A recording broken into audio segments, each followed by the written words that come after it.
Let me show you another way we talk about or that we show alpha and beta and gamma decays. Okay? And an alpha decay may be like this. I'm going to use uranium. That is radioactive. And I'll use the version 235. And uranium has a number of protons as 92. Okay? I'm going to make up some radioactivities. Okay? I'm going to say, what would it happen if an alpha particle comes off? Okay?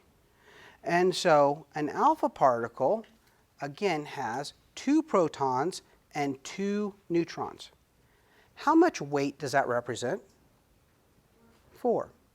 The top number there is the weight.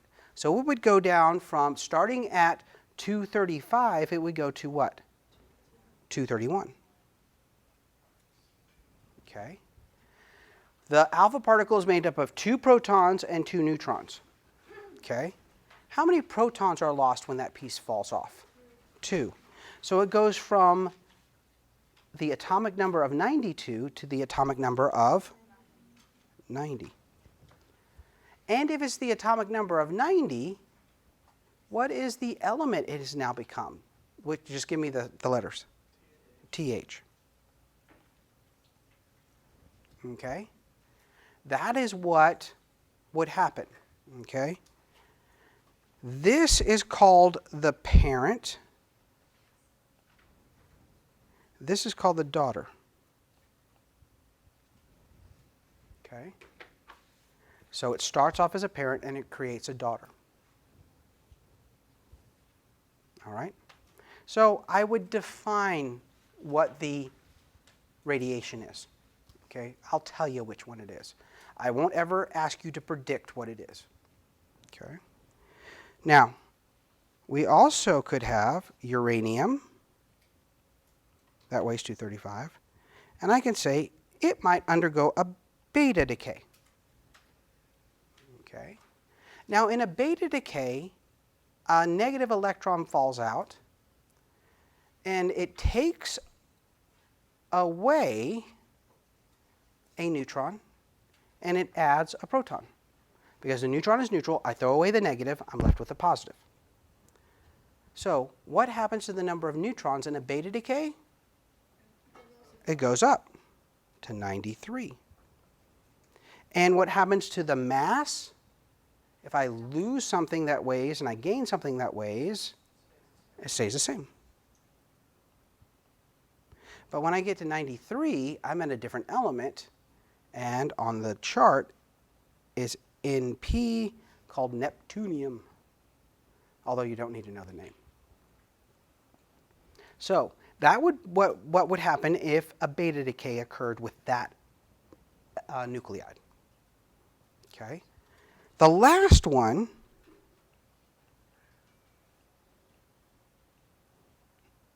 is a gamma decay. Okay. What is gamma? Energy. No protons, no neutrons are lost. Some people would say, that's a trick question.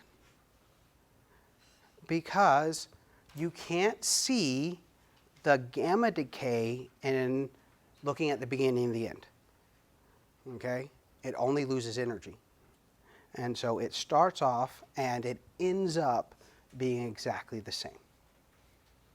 Okay? So I could give you any beginning element or nuclide defined. I give you any parent and just tell you it's a beta decay, it's an alpha decay, or it's a gamma decay. Those are the only 3 I would ask you as what it might become. And then you should be able to pick it out. All right?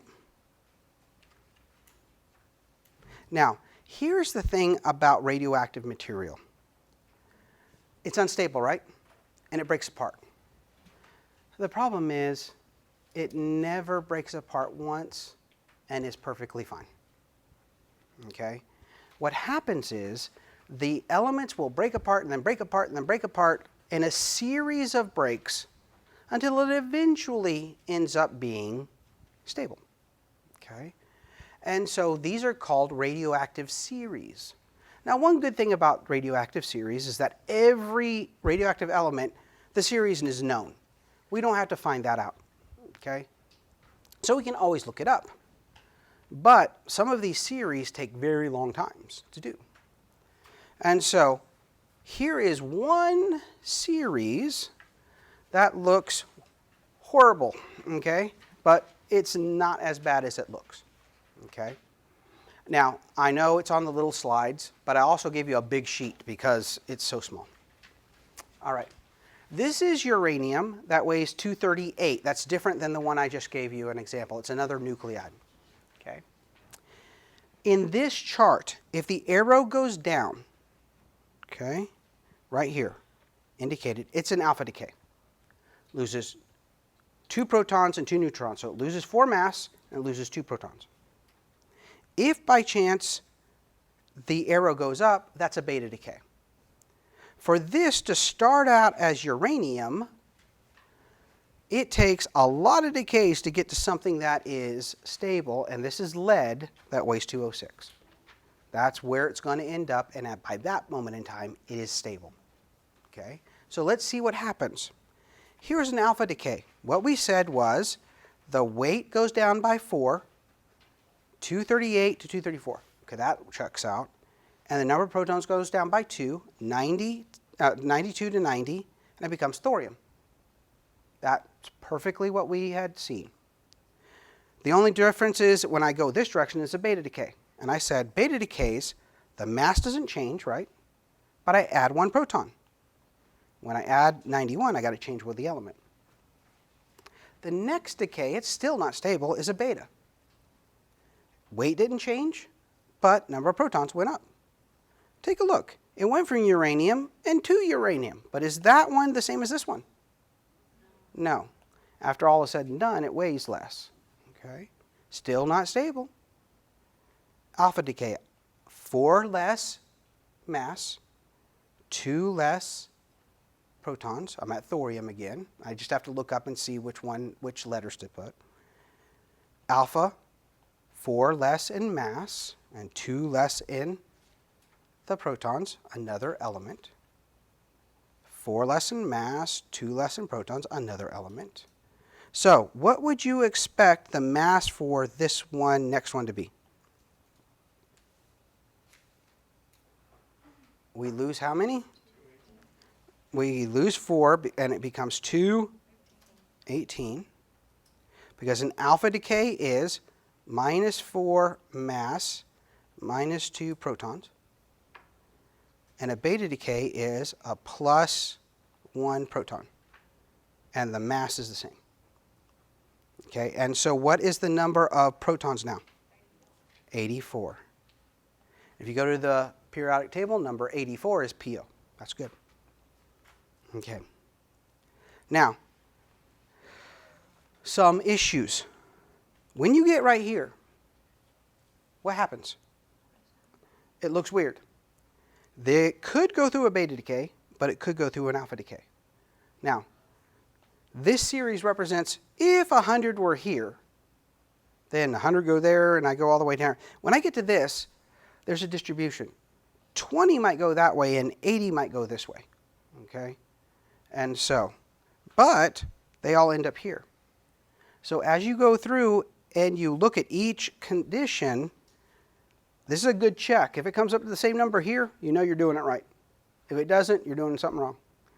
Okay? So work with your partners to finish out this series.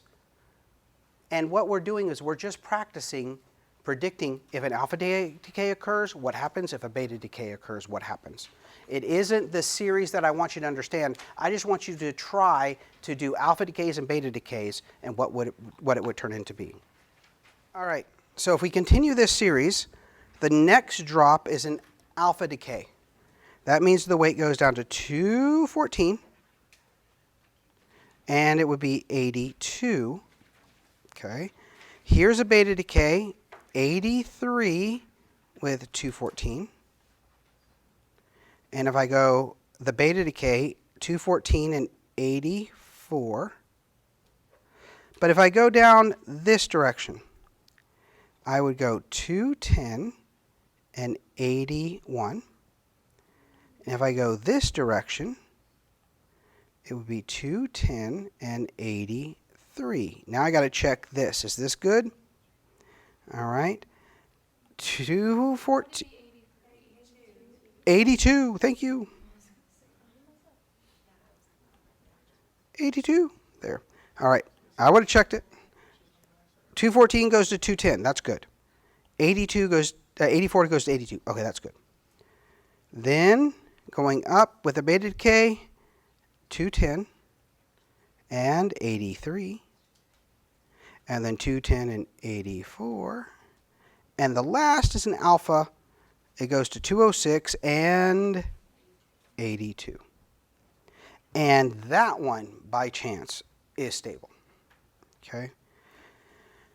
And so, what do I want you to know about a series? This is what I want you to know. Every radioactive element has a defined way that it goes. Okay? We discovered that. I don't need you to understand one, but I need you to be able to predict any one step of an alpha decay or any one step of a beta decay.